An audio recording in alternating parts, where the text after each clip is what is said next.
కల్వకుంట్ల కవిత గారు diversion politicals మొదలుపెట్టింది.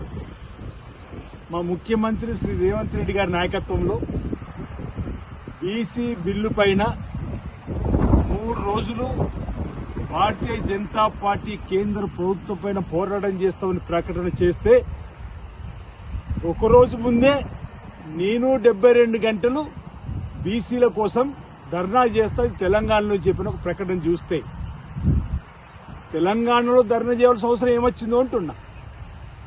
అసలు మా బీసీల ఉద్యమాన్ని కూడా హైజాక్ మీరు చేసిన రోజే మీకు తప్పొట్టినాం. ఆనాడు మీ బీఆర్ఎస్ లో మా బీసీ నాయకత్వం లేదా అని.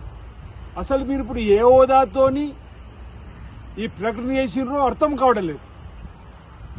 నిజంగా మీకు మా బీసీల పైన మీ భారతీయ రాష్ట్ర సమితికి ప్రేమ ఉంటే మీ తండ్రి కేసీఆర్ గారు మీరు వచ్చి ఢిల్లీలో ఈ ధర్నాన ఈ దీక్షణ చేస్తే మా బీసీల కోసం మీరు ప్రయత్నం చేస్తున్నట్టుగా మేము భావించవలసి వస్తుంది. ఏంది దొంగ డ్రామాలు ఏందో అంటున్నాం. అసలు మా చిత్తశుద్ధిలో ఏం లోపం ఉందని అడుగుతున్నాం. తెలంగాణలో దీక్ష చేయవలసిన అవసరం ఏమొచ్చింది? ఆ దీక్ష చేయవలసిన అవసరం ఇప్పుడున్న పరిస్థితులలో ఢిల్లీలో ఉంది బీజేపీ ప్రభుత్వం పైన. ఎందుకు భారతీయ జనతా పార్టీ పైన మీరు గాని మీ తండ్రి గారు కేసీఆర్ గారు మాట్లాడడానికి వెనుకాడుతున్నారు? నరేంద్ర మోడీని చూసి ఎందుకు మీరు వణుకుతున్నారు? దానికి ముందు సమాధానం చెప్పండి.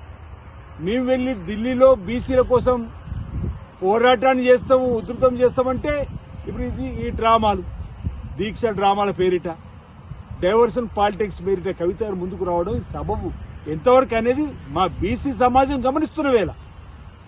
నిజంగా మీకు చిత్తశుద్ధి ఉంటే రండి. ఢిల్లీలో భారతీయ జనతా పార్టీ ప్రభుత్వం వ్యతిరేకంగా కేసీఆర్ గారి నాయకత్వంలో మీ బీఆర్ఎస్ ప్రభుత్వం ధర్నా చేస్తారు, దీక్ష చేస్తే కూర్చోరు. మేమో పక్కన కూర్చోండి, మీరో పక్కన వచ్చి కూర్చోరు అక్కడ మా బీసీల కోసం. దానికో అర్థం కానీ అసలు తెలంగాణలో దీక్ష చేయడానికి ఇక్కడ ఏం అవసరం ఉందో అంటున్నాం. ఈరోజు మా ప్రభుత్వం మా ముఖ్యమంత్రి రేవంత్ రెడ్డి గారి నాయకత్వంలో రాష్ట్ర శాసనసభలో బిల్లును పాస్ చేయించినాం, కేంద్ర ప్రభుత్వం పంపినాం. 2018 రాజ్యాంగ సవరణ సంబంధించిన ఆర్డినెన్స్ తీసుకుని వచ్చినాం, గవర్నర్ గారికి పంపించినాం. ఇది ఇక రాష్ట్ర ప్రభుత్వం చేయవలసింది ఏముందని చెప్పి ఈ రాష్ట్రంలో మీరు దీక్ష చేస్తారు అంటున్నాం. మీ మాటల్లో రాష్ట్ర ప్రభుత్వం వ్యతిరేకంగా కేంద్ర ప్రభుత్వం వ్యతిరేకంగా అనమాట. రాష్ట్ర ప్రభుత్వం ఏం వ్యతిరేకిస్తుంది బీసీలకు అంటున్నాం.